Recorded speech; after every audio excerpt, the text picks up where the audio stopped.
Hello दोस्तों, नमस्कार। स्वागत है आपका मेरे चैनल एएलपी रवि चौहान में। दोस्तों, अगर आपका भी सवाल ये है कि एएलपी सीबीटी 1 का एग्जाम कब होगा, तो ये वीडियो आपके लिए ही बनाई गई है। इसको स्टार्टिंग से लेके एंड तक जरूर देखिए। दोस्तों, सबसे पहले तो मैं बता दूं कि 7 अगस्त को हमने जोन चेंज कर लिया है और अब बार बार जोन के बारे में सोचना या जोन के बारे में पूछना या किसी को कमेंट करना कि सर ये मैंने जोन चेंज किया है, क्या ये सही है? नहीं, आपका डिसीजन है, आपने बिल्कुल सही ही लिया होगा। और जैसा भी लिया है, अब आपको फोकस करना है आपके जो मॉक्स में मार्क्स आ रहे हैं उनको इंप्रूव करने के लिए, ना कि बार बार उस जोन के बारे में सोचने के लिए। सबसे पहली बात तो ये बता देता हूं दोस्तों मैं। दूसरी चीज दोस्तों, आपको ध्यान देना है कि अब जितना भी समय आपके पास में बचा है, आप अपनी कमजोरियों के ऊपर काम कीजिए और ज्यादा से ज्यादा मॉक्स में मार्क्स लाने की कोशिश कीजिए, जिससे आपकी एनालिसिस बढ़ेगी और आपका जो स्कोर है वो हाई जाएगा, जो कि आपको मदद करेगा सीबीटी 2 के लिए। पर जितना भी समय बचा है, मतलब आपके पास में समय कितना बचा है, आप ऐसा सोच रहे हैं, तो मैं बिल्कुल आपके लिए यही पॉइंट टू पॉइंट क्लियर करने वाला हूं। और भांति भांति की जो यूट्यूब वीडियो चल रही हैं, जिसके ऊपर बच्चों को बताया जा रहा है कि हो सकता है एग्जाम आपका लेट हो या अक्टूबर नवंबर में हो, तो आपको भी बिल्कुल मिसगाइड नहीं होना है। दोस्तों, आप अपनी तैयारी बस मात्र जो मैं बता रहा हूं उसके उतने ही दिनों के बीच में कीजिए और आपके लिए तो बहुत अच्छा है। अगर आपका जो टाइम थोड़ा सा और बढ़ जाए, मान लो 15-20 दिन जो मैंने बताया उसके बाद भी मिल रहे हैं, तो आपके लिए तो और अच्छा है ना। आप अपनी जो इंप्रूवमेंट है उसको 3 स्टार से 4 स्टार और 4 स्टार से 5 स्टार करने में दिक्कत नहीं आएगी। दोस्तों, एज पर रेलवे कैलेंडर जो बताया गया था कि जून से अगस्त के बीच में सीबीटी 1 को कभी भी कंडक्ट कराया जा सकता है। और जो पिछली बार हमने देखा कि जोन चेंजिंग के साथ साथ में जो आपका एप्लीकेशन फॉर्म एलपी का था उसका स्टेटस भी जनरेट हो रहा था, एसएमएस भी आ रहे हैं और मेल भी आ रहे हैं। तो स्पीड जो रेलवे की है, रेलवे कराना चाहता है एज पर कैलेंडर ही।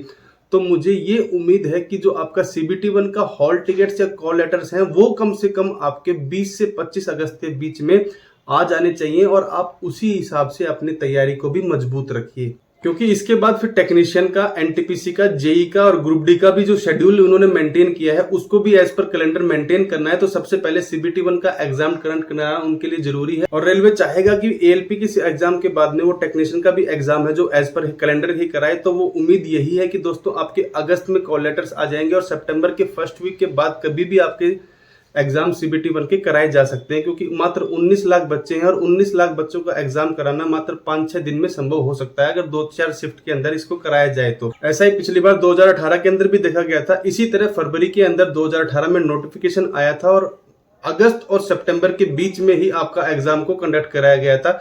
तो उम्मीद है यही कि आप अपनी तैयारी को इसी अकॉर्डिंग कीजिए और अपने जो मार्क्स जिनके भी कम बैठ रहे हैं ना, वो मार्क्स को इंप्रूव करें, ना कि अपनी पढ़ाई को ढीला छोड़े कि एग्जाम हमारा लेट होने वाला है या सीजीएल का एग्जाम आ गया या एमटीएस का हो जाएगा उसके बाद में। इस तरह की अफवाहों में मत घुसिए। आपको बस अपने फोकस रखना है एएलपी, क्योंकि इतनी ज्यादा वैकेंसी जो आपकी बार आई है, ऐसा उम्मीद नहीं है कि वो अगली बार भी इतनी ज्यादा वैकेंसी आई। हाँ, उम्मीद ये जरूर है कि वैकेंसी आएंगी, पर इतनी ज्यादा ही आएंगी ऐसा उम्मीद आप लेके मत चलिए। ये आपके लिए गोल्डन चांस। और दोस्तों, जिन बच्चों के मार्क्स मॉक्स में बहुत कम आ रहे हैं, जैसे कि 30 आ रहे हैं 75 में से, 35 आ रहे हैं 75 में से, तो उनको दोस्तों ज्यादा मेहनत करने की आवश्यकता है। उनको ज्यादा सोचने की आवश्यकता नहीं है कि हमारे एग्जाम में अभी 1 महीना है या 2 महीना है। उनको बस फोकस करना है कि किस तरह से जहां मेरे मार्क्स कट रहे हैं वहां पे मैं इंप्रूव करूं, उन चैप्टर्स को ज्यादा से ज्यादा पढूं और मार्क्स को इंप्रूव करूं। कम से कम आपको 40 प्लस मार्क्स आउट ऑफ 75 लाने बहुत जरूरी हैं। और जो जर्नल के बच्चे हैं वो 45 अगर स्कोर करते हैं तो ही उनका सीबीटी 1 में क्वालिफिकेशन हो सकता है, ऐसा मेरा मानना है। नेक्स्ट वीडियो दोस्तों आपकी रहेगी कि आपका जो कट ऑफ है वो कहां तक जा सकता है, आपको कैसे कैसे अपने मार्क्स को इंप्रूव करना है। क्योंकि अगर आपको एक बार ये अनुमान लग जाएगा कि हाँ मुझे इतना कम से कम स्कोर करना है, तो आप उसके अकॉर्डिंग ही अपनी तैयारी करोगे। एक मैंने बता दिया कि आपका जो एग्जाम हो सितंबर के फर्स्ट वीक होगा, तो अभी भी आपके मान लीजिए कि 20 से 25 दिन जरूर है, 25 से 30 दिन जरूर है।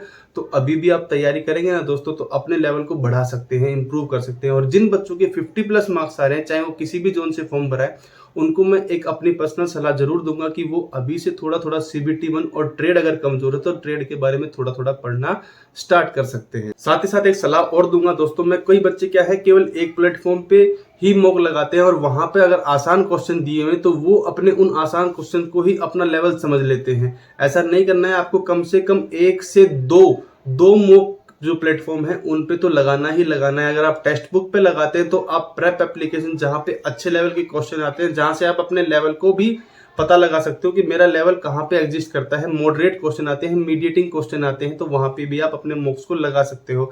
अगर आप लगाना चाहते हो और डिस्काउंट पाना चाहते हो 20% का, तो आप रवि20 कैपिटल में RAVI20 कोड लगाइए।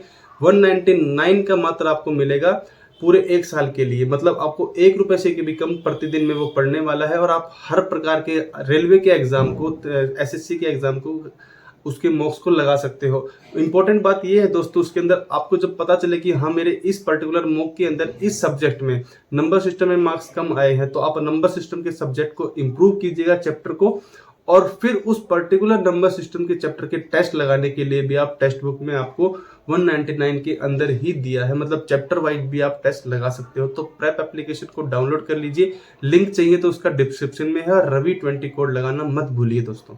और दोस्तों आज आपके लिए एक टास्क है, आपको कमेंट करना है कि आपने कौन सा जोन भरा है और किस प्लेटफॉर्म से आपके मॉक्स में कितने मार्क्स आ रहे हैं, आपकी कैटेगरी कौन सी है। फिर आपको मैं सजेस्ट करूंगा कि आपको मार्क्स को इंप्रूव करना चाहिए या CBT 2 की तैयारी करनी चाहिए। और चैनल पे पहली बार आए हो तो चैनल को सब्सक्राइब कर लीजिए, रेलवे की पल पल की अपडेट्स आपके लिए लाते रहते हैं। जय हिंद, जय भारत दोस्तों।